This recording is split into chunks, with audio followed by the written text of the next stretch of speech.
Hello everyone, welcome to MRGS classes. আমি দেবব্রত। আশা করি সবাই ভালো আছো, সুস্থ আছো। তো বহু প্রতীক্ষিত রেলওয়ে এনটিপিসি 2024 তার অফিসিয়াল নোটিফিকেশান এসে গেছে এবং তাতে মোট শূন্যপদ দিয়েছে 8113। তো আজকে আমরা ভিডিওতে এই নোটিফিকেশানটা নিয়ে আলোচনা করব, এর ভেতরে কি আছে, কি করতে হবে সেইটা নিয়ে আলোচনা করব।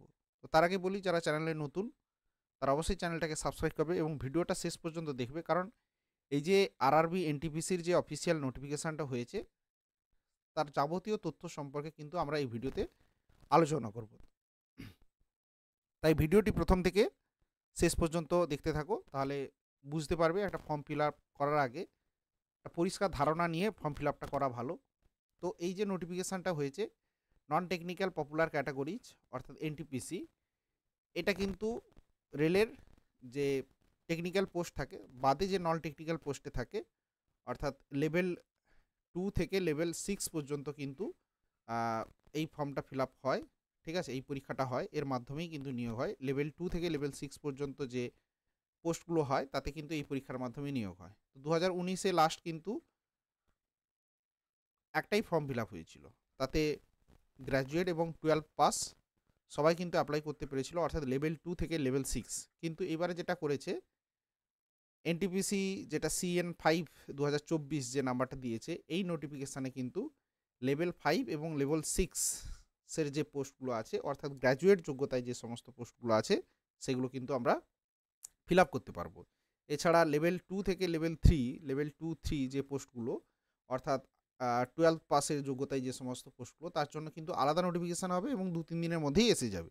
তো এলে আমরা সেটা নিয়ে আলোচনা করব। তো আজকের ভিডিওতে এই যে নোটিফিকেশান এনটিপিসি 2024 তার ফর্ম ফিল আপ ডেট থেকে শুরু করে কত বয়স, যোগ্যতা, ভ্যাকেন্সি কত, কোন জোনে কত ভ্যাকেন্সি, কোন পোস্টে কত ভ্যাকেন্সি, কিভাবে পরীক্ষা হবে এবং তার যাবতীয় সিলেবাস থেকে শুরু করে যাবতীয় তথ্য কিন্তু আমরা এই ভিডিওতে আলোচনা করব। তো শুরু করে যা। তো প্রথমে যেটা বলেছে যে এই যে রেলওয়ে রিক্রুটমেন্ট বোর্ড, তো CN5 2024 প্রথমে আছে ইম্পর্টেন্ট ডেট, অর্থাৎ এইগুলো কিন্তু গ্র্যাজুয়েট পোস্ট, অর্থাৎ লেভেল 5 এবং লেভেল 6। আমি আসছি সেটা পরে। তো এটা কিন্তু গতকাল পাবলিশ হয়েছে 13 তারিখ।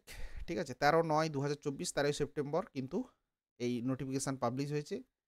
আর ফর্ম ফিল আপ শুরু হচ্ছে অর্থাৎ আজ থেকে 14 সেপ্টেম্বর থেকে 14 সেপ্টেম্বর থেকে কিন্তু ফর্ম ফিল আপ শুরু হচ্ছে। এক মাস ধরে প্রায় ফর্ম ফিল আপ চলবে এবং ক্লোজিং ডেট অর্থাৎ ফর্ম ফিল আপ শেষ হবে 13 অক্টোবর 2024। আমি বলবো যদি যারা ফর্ম ফিল আপ করবে তার কিন্তু 13 তারিখে অনেক আগেই করে নেওয়ার চেষ্টা করবে, শেষ করতে করতে হয় না, কারণ এর 13 তারিখের আগে আবার পুজো আছে, ওই সময়টাতে অনেকে ভুলে যাবে, আবার যদি সমস্যা হবে।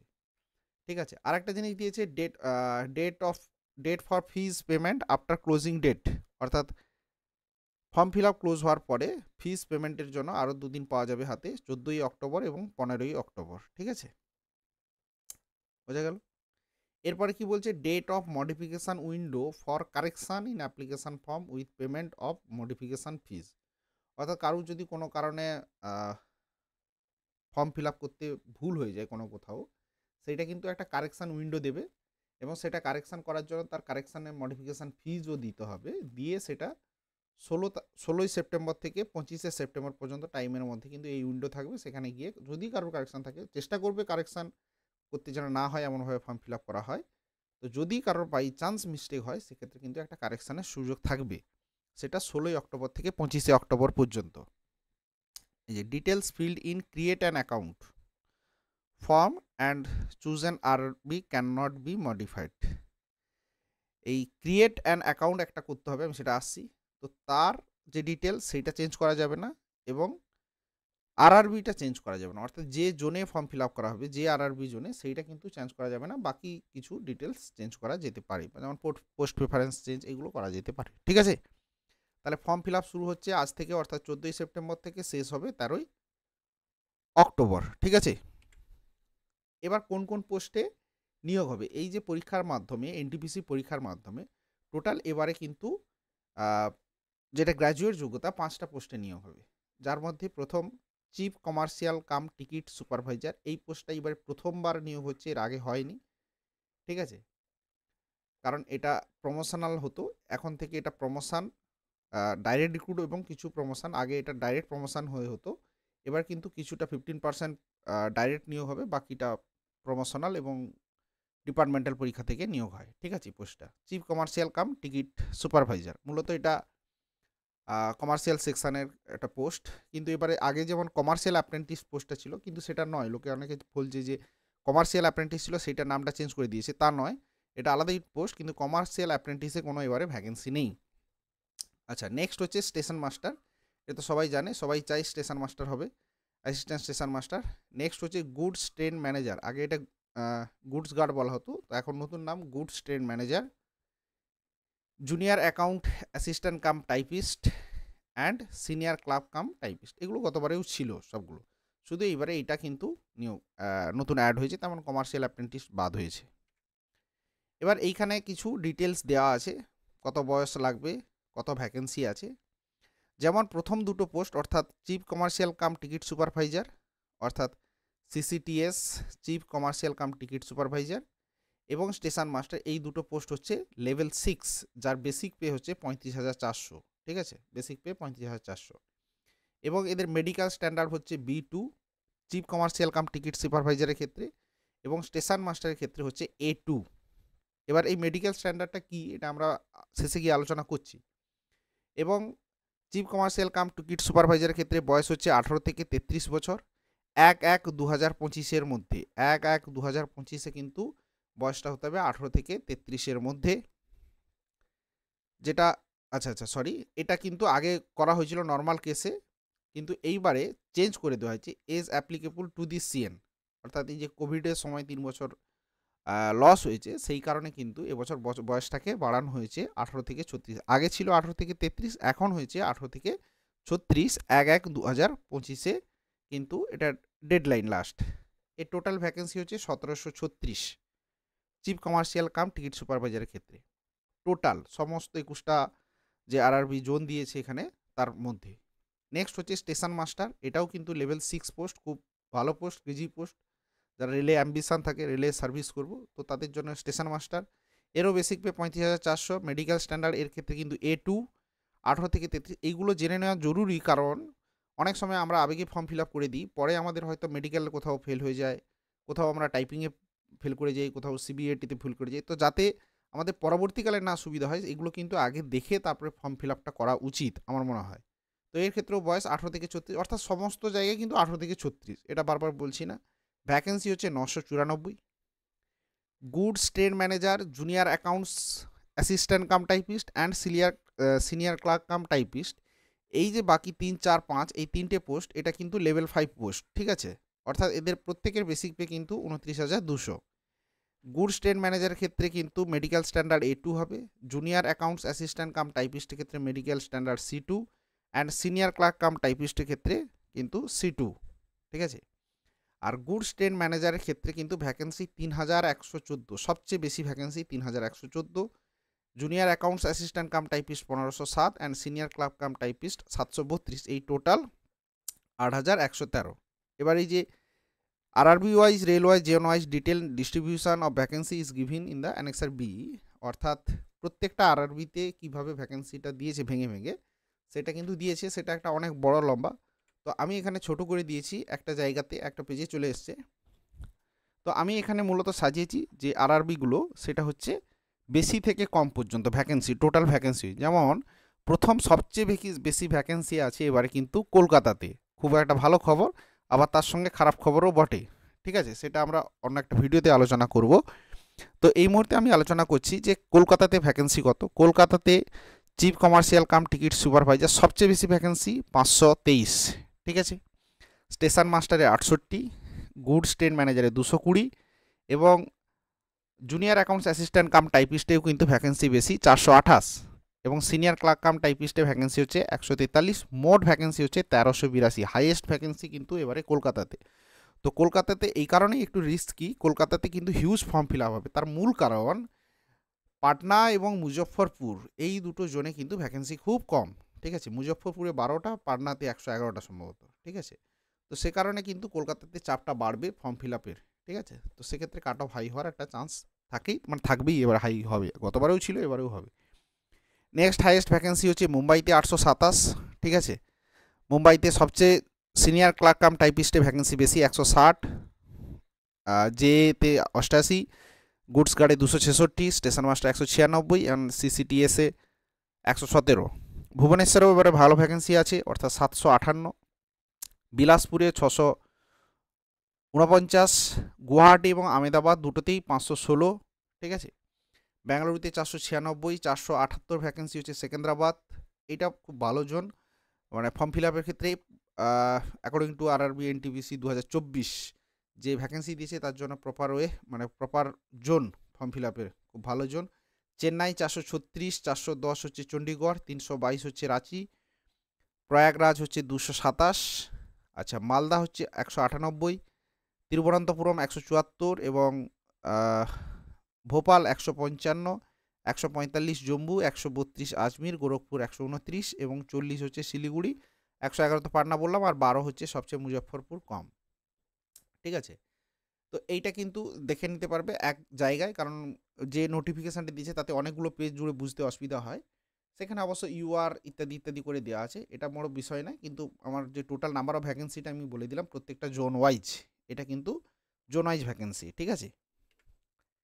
এরপরে আসি ফর্ম ফিল আপ, রেজিস্ট্রেশন এবং সাবমিশন যে অ্যাপ্লিকেশান সেটা নিয়ে। তো 13/10/2024 কিন্তু ফর্ম ফিল আপটা শেষ হচ্ছে, এবং এটাই হচ্ছে ক্রুশিয়াল ডেট। আমাদের যে গুরুত্বপূর্ণ সার্টিফিকেট, এডুকেশনাল সার্টিফিকেট হোক, কাস্ট সার্টিফিকেট হোক, এর আগে কিন্তু আমাদের তৈরি হতে হবে, পরে হলে কিন্তু হবে না। যাদের ফাইনাল ইয়ার রেজাল্ট এখনও পাবলিশ হয়নি, অর্থাৎ 13/10 আগে পাবলিশ হবে না, পরে হবে, এরকম পরীক্ষা দিয়ে দিয়েছে রেজাল্ট আউট হয়নি, সেক্ষেত্রে তারা কিন্তু এই ফর্মটা ফিল আপ করতে পারবে না, ঠিক আছে। নেক্সট হচ্ছে প্রত্যেকটা ক্যান্ডিডেট যারা ফর্ম ফিল আপ করবে তাদের একটা নিজস্ব মোবাইল নাম্বার ভ্যালিড এবং অ্যাক্টিভ হতে হবে, এবং একটি email ID, valid email ID, মানে নিজস্ব মোবাইল নাম্বার এবং একটা ভ্যালিড নিজের অ্যাক্টিভ ইমেল আইডি কিন্তু থাকতে হবে। এটা কিন্তু চেঞ্জ করা যাবে না। পুরো রিক্রুটমেন্ট প্রসেসে কিন্তু এইটাতেই মেল মেসেজ সমস্ত কিছু আসবে, একদম রিক্রুটমেন্ট পুরো প্রসেসটা জুড়ে যদি চাকরি পেয়ে যাও, সবাই চাকরি পাওয়ার জন্যই লড়াই করছে, তাই এক্ষেত্রে কিন্তু এটা করতে হবে। আর একটা জিনিস, একটা আরআরবিতে কিন্তু ফর্ম ফিল আপ করে, ধরো 21টা যে আরআরবি বললাম, সেক্ষেত্রে কিন্তু যে কোনো একটা আরআরবি তোমাকে চুজ করেই গ্র্যাজুয়েট লেভেলের জন্য ফর্ম ফিল আপ করতে হবে, একটাই আরআরবি, চেঞ্জ করা যাবে না, ঠিক আছে। সেক্ষেত্রে পরীক্ষা সেন্টার তুমি কলকাতায় দাও। অনেকে আমাকে বলে যে আরআরবি আমি ধরো সেকেন্দ্রাবাদে করলাম, সেক্ষেত্রে সেন্টার আমি কলকাতা চুজ করতেই পারি, ঠিক আছে, করা যায়, কিন্তু পরীক্ষা তাও দেয় না, বাইরেই হয়। তো সেক্ষেত্রে কিন্তু তোমাকে একটা আরআরবিতেই form fill up, either Kolkata তো কলকাতা, ভুবনেশ্বর তো ভুবনেশ্বর, সেকেন্দ্রাবাদ তো সেকেন্দ্রাবাদ, মুম্বাই তো মুম্বাই, ব্যাঙ্গালোর তো ব্যাঙ্গালোর, ঠিক আছে। তো এইটা কিন্তু মাথায় রাখতে হবে। এরপরে আসি এজ লিমিট। এজ লিমিট হচ্ছে ইউআর এবং ইডাব্লিউএসদের ক্ষেত্রে কিন্তু 18 থেকে 36, আর 2/1/1998, ঠিক আছে। এটা কিন্তু এর পরে জন্ম হলে হবে, এর আগে জন্ম হলে আর কিন্তু করতে পারবে না, 1989, ঠিক আছে। আর যেটা লোয়ার 1/1/2007 আগে হয়ে থাকতে হবে, ঠিক আছে, তাহলে কিন্তু ফর্ম ফিল আপ করা যাবে, ঠিক আছে। 1/1/2025 কিন্তু এটা হিসাবে 18 থেকে 36। এবার এসসি এসটিদের ক্ষেত্রে 5 বছর, ওবিসিদের ক্ষেত্রে 3 বছর ছাড় আছে, এক্স সার্ভিসদের তাদের আবার কোটা অনুযায়ী আছে, পিডাব্লিউএডদের ক্ষেত্রে 8-10, এভাবে কিন্তু এজ লিমিট ছাড় আছে। এটা তো প্রেসক্রাইব যাদের যা হয়, এটা তো নিয়মই, কিন্তু মূলত 18 থেকে 36 বছর, ঠিক আছে, এজ লিমিট। এরপরে আসি এক্সামিনেশান ফি, অর্থাৎ পরীক্ষার ফি কত। তো এই পরীক্ষায় কিন্তু 500 টাকা দিতে হবে সবাইকে, ঠিক আছে, অর্থাৎ ইউআর, ওবিসি এবং ইডাব্লিউএস। ইকোনমিক্যাল উইকার সেকশন হলেও কিছু করার নেই, এখানে কিন্তু 500 টাকা ফি দিতে হবে, নামেই শুধু ইডাব্লিউএস, ইকোনমিক্যাল উইকার সেকশনের মধ্যে পড়ে, কিন্তু তাকে 500 টাকা দিয়ে ফর্ম ফিল আপ করতে হবে, ঠিক আছে। এবার এই 500 টাকার মধ্যে 400 টাকা কি হচ্ছে রিফান্ড হবে। 400 টাকা রিফান্ড হবে কখন, যখন তুমি পরীক্ষাটা দেবে সিবিটি 1, অর্থাৎ ফার্স্ট ফেজ পরীক্ষাটা দেবে, তারপরে কিন্তু 400 টাকা ক্রেডিট হয় না, 390 টাকায় ক্রেডিট হয়, 10 টাকা আবার প্রসেসিং চার্জ কেটে নেয়। তো 400 টাকা রিফান্ড হবে, হ্যাঁ। তার জন্য আবার তোমাকে ফর্ম ফিল আপের সময় ব্যাঙ্ক অ্যাকাউন্ট নাম্বার দিতে হবে, যে রিফান্ড নাম্বার, ঠিক আছে, এটা। আর PWD, female transgender, ex serviceman SC ST, হ্যাঁ সরি ইকোনমিক্যাল ব্যাকওয়ার্ড ক্লাসেস, এটা উইকার সেকশন নয়, ইডাব্লিউএস নয়, তো এদের ক্ষেত্রে কিন্তু 250 টাকা দিতে হবে, ঠিক আছে। এবং এদের 250 টাকাই কিন্তু ফি, আবার পরীক্ষা যদি অ্যাটেন্ড করে সেটা 250 টাকা কিন্তু ব্যাক হবে, ঠিক আছে। তাহলে ইউআর ওবিসি এবং ইডাব্লিউএস এর ক্ষেত্রে 500 টাকা, এবং বাকি আদার ক্যাটাগরির ক্ষেত্রে 250 টাকা। এবং মেয়েদের ক্ষেত্রে ফিমেলে ইউআর এসসি এসটি ওবিসি নেই, মেয়েদের ক্ষেত্রে কিন্তু সবার জন্যই কিন্তু 250 টাকা, ঠিক আছে। সে এসসি মেয়ে হলেও 250, জেনারেল মেয়ে ইউআরএ হলেও কিন্তু 250, ইডাব্লিউএস হলেও 250 টাকাই দিতে হবে, ঠিক আছে।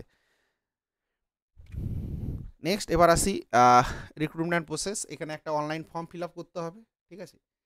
এদের টোটাল হচ্ছে 3টে ফেজে পরীক্ষা হয়, মূলত দুটো, একটা হচ্ছে first stage CBT, second stage CBT, তারপরে টাইপিং টেস্ট অথবা সিবিএটি অর্থাৎ কম্পিউটার বেসড অ্যাপটিটিউড টেস্ট। এটা সমস্ত জায়গায় থাকে না, সেটা আমরা আসছি কোথায় কোথায় আছে। তারপরে হবে document verification and then medical examination, then চাকরি হয়ে যাবে, অ্যাপয়েন্টমেন্ট এসে যাবে, ট্রেনিং হবে, তারপরে জয়েনিং করবে, যে যা পোস্টিং হবে, ঠিক আছে। অর্থাৎ সিবিটি 1, সিবিটি 2 এটা সবাইকেই দিতে হবে। কিছু পোস্টের জন্য টাইপিং থাকবে, আর একটা পোস্টের জন্য থাকবে সিবিএটি অর্থাৎ অ্যাপটিটিউড টেস্ট, এটা মূলত স্টেশন মাস্টার স্টেশন মাস্টারের জন্য থাকবে। দেন হবে DV document verification, then medical, দেন ফাইনাল সিলেকশান, তারপরে ট্রেনিং পোস্টিং ইত্যাদি হবে, ঠিক আছে। কিন্তু সিবিটি 1 সবাইকে পাস করলে পরে সিবিটি 2-তে যাবে, সিবিটি 2 পরে এবার কিন্তু দেখা হবে কোন পোস্টে কি আছে, সেটা আমরা আগামী স্লাইডে আলোচনা করছি, ঠিক আছে।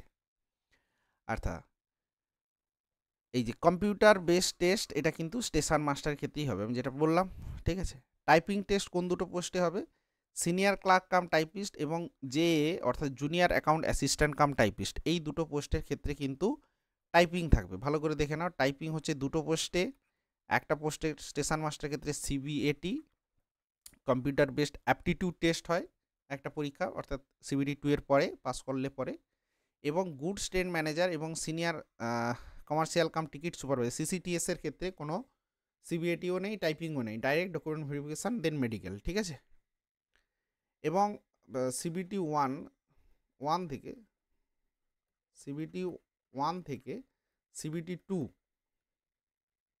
এই যে এর মাঝে যখন কোয়ালিফাইং করবে এর 15 গুণ 15 টাইমস ক্যান্ডিডেট যাবে, অর্থাৎ 15 গুণ, অর্থাৎ 100 জন সিবিটি দিলে সরি এর যদি 100 পোস্ট থাকে তার 15 গুণ ক্যান্ডিডেটকে কিন্তু সিবিটি 2-তে ডাকা হবে। যে পোস্টে ধরো সাপোজ স্টেশন মাস্টারে 100 ভ্যাকেন্সি আছে, ঠিক আছে, তাহলে 100-র 15 গুণ অর্থাৎ 1500 ক্যান্ডিডেটকে,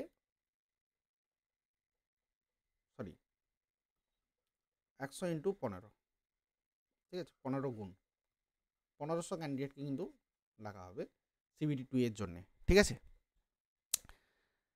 আর সিবিএটির ক্ষেত্রে 8 টাইমস ক্যান্ডিডেট, অর্থাৎ সিবিটি 2 পাস করার পরে টাইপিং টেস্ট বা কম্পিউটার বেসড টেস্টের ক্ষেত্রে এখান থেকে 8 টাইমস ক্যান্ডিডেটকে ডাকা হবে, ঠিক আছে। আর গুডস গার্ড বা senior commercial cum ticket supervisor এদের ক্ষেত্রে কিন্তু ডিভিতে 1 টাইমস, অর্থাৎ যতগুলো পোস্ট ততজনকেই কিন্তু ডাকা হবে ডিভিতে, ঠিক আছে। আচ্ছা, পরীক্ষায় কিন্তু নেগেটিভ মার্কিং থাকবে, ঠিক আছে, 1/3 নেগেটিভ, এটা খুব ক্রুশিয়াল, 1/4 নয়, কিন্তু স্টাফ সিলেকশানে 1/4 থাকে, এক্ষেত্রে কিন্তু 1/3, অর্থাৎ 3টে ভুল হলে একটা প্রশ্নের উত্তর কাটা যাবে, ঠিক আছে, 1 নাম্বার নেগেটিভ হয়ে যাবে। এরপরে আসি ফার্স্ট স্টেজ সিবিটি টেস্ট কীরকম হবে। ফার্স্ট স্টেজ অর্থাৎ কম্পিউটার বেসড টেস্ট, প্রথম যেটা প্রিলিমিনারি প্রিলি হবে, আমরা প্রিলি বলি বা সিবিটি 1, তো এটা 90 নাম্বারের পরীক্ষা হবে, টোটাল 100 কোশ্চেন থাকবে, 100 নাম্বারের পরীক্ষা হবে, তার মধ্যে 40 থাকবে জিএস জেনারেল অ্যাওয়ারনেস, ম্যাথামেটিক্স 30 এবং রিজনিং হচ্ছে 30, ঠিক আছে। আর পিডাব্লিউডি ক্যান্ডিডেটদের ক্ষেত্রে 120 মিনিট সময় দেওয়া হবে, এবং নেগেটিভ মার্কিং থাকবে, ওই 1/3 মার্কস কিন্তু নেগেটিভ থাকবে। এরপরে এইটা পাস করলে পরে এইখানে কিন্তু কাট অফ কিন্তু প্রত্যেকটা লেভেল ওয়াইজ হবে, অর্থাৎ একটা লেভেল 5-এ হয় গতবারে যেটা হয়েছিল, এবং এবারে কিন্তু লেভেল 5-এর একটা কাট অফ হবে এবং লেভেল 6-এর একটা কাট অফ হবে, ঠিক আছে। অর্থাৎ দুটো পরীক্ষা হবে। লেভেল 5-এ কটা, 3টে পোস্ট আছে, goods guard, junior account assistant এবং সিনিয়র ক্লার্ক কাম টাইপিস্ট, এই 3টে পোস্ট। আর লেভেল 6-এ হচ্ছে সিসিটিএস অ্যান্ড স্টেশন মাস্টার। তো দুটো কাট অফ দুটো লেভেলের জন্য হবে, অর্থাৎ দুটো কিন্তু CBT2 দিতে হবে, ঠিক আছে। আচ্ছা, এখানে সিলেবাস হচ্ছে ম্যাথমেটিক্স থাকবে, জিএস, রিজনিং থাকবে, আর জিএস অ্যাজ ইউজুয়াল যা হয় সব, number system, decimal, fraction, LCM, HCF, ratio, percentage, mensuration, time and work, pipeline system, simple interest, compound interest, profit loss, algebra, geometry, ত্রিকোণমিতি, স্ট্যাটিস্টিক্স, এভরিথিং আছে। অর্থাৎ staff সিলেকশনে যা syllabus সব same. পুরো অ্যারিথমেটিক আছে, পুরো অ্যাডভান্স ম্যাথ আছে, অর্থাৎ অ্যালজেব্রা আছে, জিওমেট্রি আছে, ত্রিকোণমিতি আছে, মেনসুরেশন 2D 3D, এবং স্ট্যাটিস্টিক্স ইন মিডিয়ান মোড যেটা থাকে, বেসিক স্ট্যাটিস্টিক্স এটা আছে। ওই রিজনিং ক্ষেত্রে একই জিনিস, অ্যানালগি আছে, ম্যাথামেটিক্যাল, বরঞ্চ স্টাফ সিলেকশন থেকে একটু, অর্থাৎ স্টাফ সিলেকশনে যারা সিজিএল মেন্স প্রিপারেশন নেবে সবই সেম, ঠিক আছে। এবং জিএসের ক্ষেত্রে ওই history, geography, polity, economics, current affair, science থেকে ভালো রকম প্রশ্ন আসে, এবং স্ট্র্যাটেজিকে, ঠিক আছে। এবং মিনিমাম এলিজিবিলিটি দেওয়া আছে ইউআর এর ক্ষেত্রে 40%, যদিও এটা বেকার দেওয়া আছে, কারণ কাট অফ তো অনেক বেশিই হয়, তো এটার কোনো মানেই হয় না দেওয়া, ঠিক আছে। তো ইউআর এর ক্ষেত্রে 40%, ইডাব্লিউএস এর ক্ষেত্রে 40%, ওবিসির ক্ষেত্রে 30%, এসসির ক্ষেত্রে 30%, এসটি 25%, এটা মিনিমাম পার্সেন্টেজ মার্কস করতে হবে, এটা বলা আছে, কিন্তু এটা চেয়ে অনেক বেশি হয়, তো এটা এই জন্য কোনো কাজেই লাগে না, ঠিক আছে। এরপরে সেকেন্ড স্টেজ, অর্থাৎ CBT2 ক্ষেত্রে কী হবে, 15 গুণ ক্যান্ডিডেটকে ডাকা হবে, ঠিক আছে। এই যে total number of candidates to be shortlisted 15 times the community wise vacancy of post notified again RRB, অর্থাৎ যে পোস্ট যত আছে যে ভ্যাকেন্সিতে তার 15 গুণ ক্যান্ডিডেট কিন্তু ডাকা হবে, ঠিক আছে, CBT2-তে। এক্ষেত্রে কিন্তু 90 মিনিটের সময়, CBT1 90 মিনিট, CBT2ও কিন্তু 90 মিনিট, কিন্তু CBT1-এ 100 প্রশ্ন থাকে, CBT2-তে 120 প্রশ্ন, এখানেই হচ্ছে মজা। আর এখানে কি মজা, জেনারেল অ্যাওয়ারনেস থাকবে 50টা, ওখানে ছিল 40, এখানে ম্যাথস থাকবে 35, রিজনিং থাকবে 35, ওখানে ছিল 30-30-60, এটা কিন্তু ডিফারেন্স, ঠিক আছে। বাকি সব সিলেবাস সেম, কোশ্চেনের লেভেল একটু বাড়বে পরীক্ষার ক্ষেত্রে, ওই একই প্রশ্ন আছে, একই জিনিসই আছে, সিলেবাস সেম, কিন্তু কোশ্চেনের লেভেলটা একটু চেঞ্জ হবে, ঠিক আছে। আর স্টেশন মাস্টারের ক্ষেত্রে CBT2 পাস করলে তার 8 টাইমস CBAT, অর্থাৎ কম্পিউটার বেসড টেস্টে ডাকা হবে, এবং যারা এক্ষেত্রে কিন্তু 40 স্কোর হচ্ছে 42 মার্কস করতে হবে, কোয়ালিফাইং এটা, ঠিক আছে, কোয়ালিফাইং মার্কস, ঠিক আছে। কিন্তু যখন এটার ক্ষেত্রে ক্যালকুলেশন হবে, ফাইনাল মেরিট হবে, ফাইনাল মেরিট এটার 70% নেওয়া হবে রিটিনের CBT2-র ক্ষেত্রে, এবং CBATর হচ্ছে 30%, এই করে কিন্তু টোটাল মেরিটটা হয়, ঠিক আছে, শুধুমাত্র স্টেশন মাস্টারের ক্ষেত্রে, বাকিগুলোর ক্ষেত্রে আলাদা হয়, ঠিক আছে। আর যদি CBATতে ফেল হয়ে যায়, সে কিন্তু আর যদি মার্কসও আসে, সে কিন্তু চান্স পাবে না স্টেশন মাস্টারের ক্ষেত্রে, বাকি পোস্টে যদি প্রেফারেন্স থাকে সেক্ষেত্রে পাবে, কিন্তু স্টেশন মাস্টার পাবে না। আর CBT1 পুরোটাই কিন্তু কোয়ালিফাইং, এটার ক্ষেত্রে CBT1-এর মার্কস কিন্তু কোথাও যোগ হয় না, ঠিক আছে। আচ্ছা, টাইপিং দিতে হবে, আমি বললাম এখানে দুটো পোস্টে টাইপিং হবে, একটা হচ্ছে জুনিয়র অ্যাকাউন্ট অ্যাসিস্ট্যান্ট এবং সিনিয়র ক্লার্ক কাম টাইপিস্ট, এই দুটো পোস্টের ক্ষেত্রে টাইপিং হবে। যদি ইংরেজিতে টাইপ করতে হয় এক্ষেত্রে কিন্তু 20 ওয়ার্ড পার মিনিট, ঠিক আছে, 30 ওয়ার্ড পার মিনিট লাগবে, 30 ওয়ার্ডস পার মিনিট, এবং এটা ইংলিশের ক্ষেত্রে। আর হিন্দিতে যদি কেউ করতে চায়, ঠিক আছে, 25 ওয়ার্ড পার মিনিট হিন্দি, ঠিক আছে। আর হিন্দিতে যারা টাইপ করবে তাদের কুর্তিদেব অথবা মঙ্গল ফ্রন্টে কিন্তু তাদের টাইপিং স্কিলটা টেস্ট করা হবে। আর এক্ষেত্রে কিন্তু রেলে টাইপিং একটা মজার জিনিস হচ্ছে, কিন্তু ব্যাক স্পেস ইউজ করা যাবে না, ঠিক আছে, যেটা স্টাফ সিলেকশনে হয়, কিন্তু এক্ষেত্রে হবে না, ব্যাক স্পেস ইউজ করা যায় না, ভুল হয়ে গেলে এরর হয়ে যাবে, ঠিক আছে। তো এটা কিন্তু মাথায় খেয়াল রাখতে হবে, ঠিক আছে। আচ্ছা, এখানে এটা একটা দিয়ে দিয়েছে পুরোটা, অর্থাৎ trade manager, senior clerk cum typist এবং junior account cum typist, assistant cum typist, এটা লেভেল 5, এবং CCTS station master level 6, CBT1 সবার জন্যই হবে, ঠিক আছে, ফর অল পোস্ট। আচ্ছা, second stage CBT common for all post. আচ্ছা, এবারে কিন্তু একটাই পরীক্ষা হবে, মানে দুটো কাট অফ হবে না, একটাই কাট অফ হবে CBT1-এর, ঠিক আছে, এবং সবাই একটাই পরীক্ষা দেবে, সেক্ষেত্রে এর পরে যেটা হবে সেটা প্রত্যেকটা পোস্ট ওয়াইজ কাট অফ হবে, ঠিক আছে, কমন ফর অল পোস্ট। এরপরে ট্রেড ম্যানেজারের ক্ষেত্রে কিন্তু এটা নেই, টাইপিং কিছু নেই, স্কিল টেস্টে কোনো ব্যাপার নেই। আচ্ছা, সিনিয়র ক্লার্ক কাম টাইপিস্ট এবং জে এর ক্ষেত্রে টাইপিং টেস্ট দিতে হবে, আর স্টেশন মাস্টারের ক্ষেত্রে সিবিএটি দিতে হবে, অর্থাৎ এই দুটো পোস্টে কোনো ঝামেলা নেই, ঠিক আছে। গুড ট্রেড ম্যানেজার মানে যারা এইগুলোকে ভয় করো টাইপিং অথবা এই সিবিডিএকে, সেক্ষেত্রে কিন্তু দুটো পরীক্ষা দেওয়ার পরে ডাইরেক্ট ডিপিতে যদি যেতে চাও সেক্ষেত্রে হচ্ছে ভালো দুটো হচ্ছে গুডস গার্ড এবং সিসিটিএস, ঠিক আছে, একদম ডাইরেক্ট ডকুমেন্ট ভেরিফিকেশান এবং মেডিকেল টেস্টে পৌঁছে যাবে। আচ্ছা, এরপরে আর একটা মজার জিনিস যেটা হচ্ছে আমার দিতে হবে সেটা হচ্ছে ফর্ম ফিল আপের ক্ষেত্রে খুব গুরুত্বপূর্ণ, এটা কিন্তু অনেকেই অবহেলা করে, যার ফলে কিন্তু পরীক্ষার আগে অ্যাডমিটের সময় অ্যাডমিট আসে না, ফর্ম রিজেক্ট হয়ে যায়। সেটা হচ্ছে ফটো এবং সিগনেচারের স্ক্যান কপিটা দেওয়া।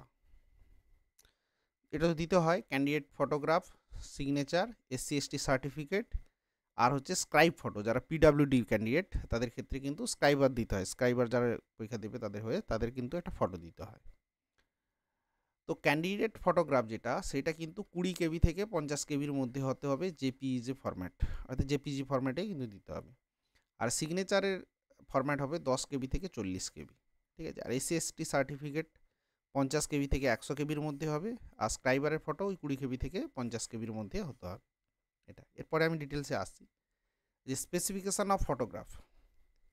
এটা প্রথম হচ্ছে কালার পাসপোর্ট সাইজ ফটোগ্রাফ হতে হবে উইথ হোয়াইট অথবা লাইট কালার ব্যাকগ্রাউন্ড, অর্থাৎ ব্যাকগ্রাউন্ডটা কিন্তু সবচেয়ে ভালো হোয়াইট কালার দেওয়া, এবং যে ছবিটা তুলবে সেটা ডিপ কালার শার্ট অথবা মেয়েদের ক্ষেত্রে সালোয়ার হোক শাড়ি হোক সেটা পরে ডিপ কালার, তোমার গায়ে যেটা থাকবে সেটা ডিপ কালার, ব্যাকগ্রাউন্ডটা হোয়াইট দেওয়া অথবা লাইট কালার ব্যাকগ্রাউন্ড। আচ্ছা, সাইজটা হবে 35 mm ইন্টু 45 mm অথবা 320x240 পিক্সেল, 100 DPI, 20 থেকে 50 কেবি, ঠিক আছে, এবং লেটেস্ট ফটোগ্রাফ হতে হবে, ঠিক আছে। বলছে মোবাইল ফোন অথবা সেলফ কম্পোজ যে পোর্ট্রেট ফটো সেগুলো কিন্তু রিজেকশান হওয়ার সম্ভাবনা বেশি, ঠিক আছে, অর্থাৎ ভালো কোনো স্টুডিওতে ছবিটা তুলে দিয়ে ঠিকঠাক সাইজ দিয়ে আপলোড করা সবচেয়ে বেশি ভালো, যাতে ফর্ম না রিজেক্ট হওয়ার সম্ভাবনা। টুপি পরে ছবি তোলা যাবে না, সানগ্লাস পরে ছবি তোলা যাবে না। যে ছবিটা থাকবে তাতে মুখটা যেন প্রায় 50% এরিয়া থাকে, মানে টোটাল যে ফটোগ্রাফটা হবে তার, ঠিক আছে। এবং বলছে না, the main features of the must not be covered by hair of the head and any cloth or any shadow, অর্থাৎ মুখে যেন চুল না ঝেপে থাকে বা মুখে কোনো ছায়া না থাকে, এটা, ঠিক আছে। ফোরহেড, আইজ, নোজ, চিন should be clearly visible. Forehead অর্থাৎ কপাল, চোখ, নাক, চিন এগুলো সব যেন পরিষ্কার ভিজিবল হয়। আর যারা চশমা পরে, এটা একটা কনসার্ন যে in case of candidate wears glasses, যারা চশমা পরে থাকে তাদের ক্ষেত্রে চশমা পরা ছবি দিলে হবে দেশ, এই যে বলছে না, then the photograph should not have any glare or reflections on the glasses, অর্থাৎ তাদের ছবিতে যেন যে ছবিটা তোলা হবে তাতে ওই ছবিতে চশমায় যেন কোনো রকমভাবে কোনো রকম লাইটের যে রিফ্লেকশানটা সেই ছবিটা না উঠে যায়, যাতে কিন্তু চোখটা বোঝা যাবে না তখন, ওই জন্য আইস শুড বি ক্লিয়ারলি ভিজিবল, চশমা পরে ছবি তুলতে পারবে কিন্তু সেক্ষেত্রে চোখটা যেন পরিষ্কারভাবে ভিজিবল হয়, ঠিক আছে। এবং এক্ষেত্রে অনেকগুলো ছবি একসঙ্গে তুলে রেখে দেওয়া ভালো, কারণ পুরো রিক্রুটমেন্ট প্রসেসে অনেকবার ছবি লাগবে, তাই ওই ছবিটাই বারবার দিতে হবে, তাই ওই ছবিটা তুলে রেখে দেওয়া সবচেয়ে ভালো। এবং এখন ফর্ম ফিল আপ করবে, এখন বর্তমান দিনে একটা ছবি বা রিসেন্ট যদি ছবি থাকে সেইটা কিন্তু এই ডাইমেনশানে কিন্তু দেওয়া উচিত, যা যা বলেছে সেটা মেনে, পরে কিন্তু নাহলে ফর্ম রিজেক্ট হয়ে যাওয়ার একটা বিরাট সম্ভাবনা থাকে, এবং প্রচুর লোকে রিজেক্ট হয়ও। একটা প্রিপারেশান করবে, সেক্ষেত্রে যদি ফর্মটাই রিজেক্ট হয়ে যায় সেক্ষেত্রে কিন্তু খুব সমস্যা। আর সিগনেচারের ক্ষেত্রে ব্ল্যাক পেন, খুব ভালো করে ব্ল্যাক পেনে সই করে তারপরে সেটাকে স্ক্যান করতে হবে উইথিন 50 mm টু 20 mm, ঠিক আছে। রানিং হ্যান্ডে লিখতে হবে, ঠিক আছে। আর 100 DPI হতে হবে, ডাইমেনশান 50 mm টু 20 mm, আর যে বক্সটাতে লেখা হবে সেটা 50 mm টু 20 mm, ঠিক আছে। আর 180 ইন্টু 60 পিক্সেল, ঠিক আছে। আর 10 কেবি থেকে 40 কেবির মধ্যে দিতে হবে, নাহলে আপলোডই হবে না। তো এই দুটো জিনিস কিন্তু খুব গুরুত্বপূর্ণ, খুব ভাইটাল ফর্ম ফিল আপ করার ক্ষেত্রে। তুমি সে জোন চেঞ্জ হয়ে যাক, যাই হয়ে যাক, পোস্ট প্রেফারেন্স যাই হোক, এই দুটো যদি ভুলভাল হয়ে যায় ফর্মটাই রিজেক্ট হয়ে যাবে। আচ্ছা, এখানে যে জোনগুলোতে ফর্ম ফিল আপ করা যাবে তার পুরো লিস্ট দেওয়া আছে, ঠিক আছে? সেই ওয়েবসাইটে গিয়ে কিন্তু ফর্মটা ফিল আপ করতে হবে। আমি যদি কলকাতাতে ফর্ম ফিল আপ করি, আমাকে কলকাতা আরআরবি কলকাতাতে গিয়ে ফর্ম ফিল আপ করতে হবে। কেউ যদি বলে আমি আরআরবি বিলাসপুরে ফর্ম ফিল আপ করবো, সেক্ষেত্রে বিলাসপুরে ওয়েবসাইট দিয়ে দিতে হবে, ঠিক আছে? আচ্ছা, এরপরে আসি যে পোস্টগুলো আছে তার এডুকেশনাল কোয়ালিফিকেশান প্রত্যেকটাই কিন্তু গ্র্যাজুয়েট হতে হবে। Degree degree degree degree degree degree প্রত্যেকটাতে, ঠিক আছে? এগুলো তো আমরা আলোচনা করে দিয়েছি, মেডিকেল স্ট্যান্ডার্ডও বলে দিয়েছি। এবার সেটা কি আমরা আসছি, কিন্তু recognise university or equivalent, recognise university or equivalent, recognise university or its equivalent. Junior accounts অ্যাসিস্ট্যান্টের ক্ষেত্রে degree from recognise university or its equivalent. Typing proficiency in English or Hindi on computer is essential. এটার ক্ষেত্রেও typing proficiency, অর্থাৎ যেটা আমরা বলে দিয়েছি, অর্থাৎ প্রত্যেকটাই গ্র্যাজুয়েট পোস্ট, শুধু প্লেন গ্র্যাজুয়েট, সে বিএসসি হোক, বিএ হোক, বিটেক হোক, বিকম হোক, হ্যাঁ, শুধুমাত্র ডিগ্রি এটা হলেই ফর্ম ফিল আপ করা যাবে পোস্টগুলোতে। এরপরে আসি যে মেডিকেল স্ট্যান্ডার্ডগুলো বলে দিয়েছি। আমি প্রথমে বলছিলাম যে A2, A3, B2, C2। আমরা দেখবে যে C2 আছে দুটো পোস্টের, জে এবং সিনিয়র ক্লার্ক কাম টাইপিং, দুটো যেহেতু অফিস জব। আর B2 আছে CCTS, A2 হচ্ছে স্টেশন মাস্টার এবং ট্রেন ম্যানেজারের ক্ষেত্রে। তো A2-র ক্ষেত্রে physically fit in all respect, এ তো সবগুলোতেই আছে। এক্ষেত্রে কী হয়, মূলত চোখের জিনিসটা দরকার, কালার ব্লাইন্ডনেস, এই জিনিসগুলো লাগে। Distance vision 6/9 to 6/9 without glasses. Near vision 0.6 without glasses. And must pass test for colour vision, অর্থাৎ এবং বাইনাকুলার ভিশনস, নাইট ভিশন এবং মায়োপিক ভিশন।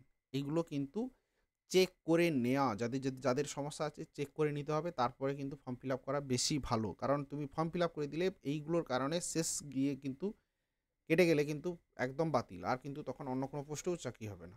তো সেই কারণে এই জিনিসটা কিন্তু দেখে নিয়ে ফর্ম ফিল আপ করা বেশি ভালো, কোনো একটা ডক্টরের কাছে কনসাল্ট করে নেওয়া ভালো। আচ্ছা, A3-র ক্ষেত্রে distance vision 6/9 with or without glasses, without glasses. এক্ষেত্রে কিন্তু উইদাউট গ্লাসেস, চশমা পরে নয়, এখানে চশমা উইথ অর উইদাউট গ্লাস আছে, ঠিক আছে? Near vision 0.6 with or without glasses. Colour vision binocular, night visions, myopic vision, অর্থাৎ কালার ব্লাইন্ডনেস কিন্তু এই দুটোর ক্ষেত্রে চেক হবে, ঠিক আছে? B2-র ক্ষেত্রে distance vision 6/9 with or without glasses. Near vision 0.6 with or without glasses. When reading or close work is required but must pass test field of visions, অর্থাৎ বাইনাকুলার ভিশনটা পাস করতে হবে, ঠিক আছে? আর C2-র ক্ষেত্রে ডিস্টেন্স ভিশন 6/12 নীল উইথ অর উইদাউট গ্লাসেস। আর নিয়ার ভিশনে 0.6 combined with or without glasses where reading or close work is required. অর্থাৎ সবচেয়ে বেশি উপরেরটা টাফ A2, A3 তার চেয়ে একটু কম, তারপর একটু কম, এটা মানে A2 মানে সবচেয়ে বেশি টেস্ট আছে মেডিকেল টেস্টের ক্ষেত্রে, ঠিক আছে? তো এটা দেখে নিতে হবে। তো আজকে যে ফর্ম ফিল আপ ছিল এর আরআরবি এনটিপিসি, এটা ছিল মোটামুটি এনটিপিসির পুরো তর্জমাটা, শর্ট ফর্ম পড়লে এটা দাঁড়ায়, ঠিক আছে? এরপরেও যদি এনটিপিসির এই ফর্ম নোটিশ সংক্রান্ত কোনো কিছু জিজ্ঞাসা থাকে অবশ্যই কমেন্টে জানাবে, এবং ভিডিওটা শেষ পর্যন্ত দেখার জন্য অনেক ধন্যবাদ। চ্যানেলটা নতুন হলে সাবস্ক্রাইব করবে, বন্ধুদের মধ্যে শেয়ার করবে, আর টেলিগ্রাম চ্যানেলের লিঙ্ক দেওয়া থাকবে ডিসক্রিপশানে, টেলিগ্রাম চ্যানেলে জয়েন করবে পরবর্তী সমস্ত কিছু রেলওয়ে সংক্রান্ত বা এসএসসি যে কোনো চাকরি সংক্রান্ত আপডেটের জন্য, ঠিক আছে? দেখা হবে পরের ভিডিওতে। Tata, bye bye.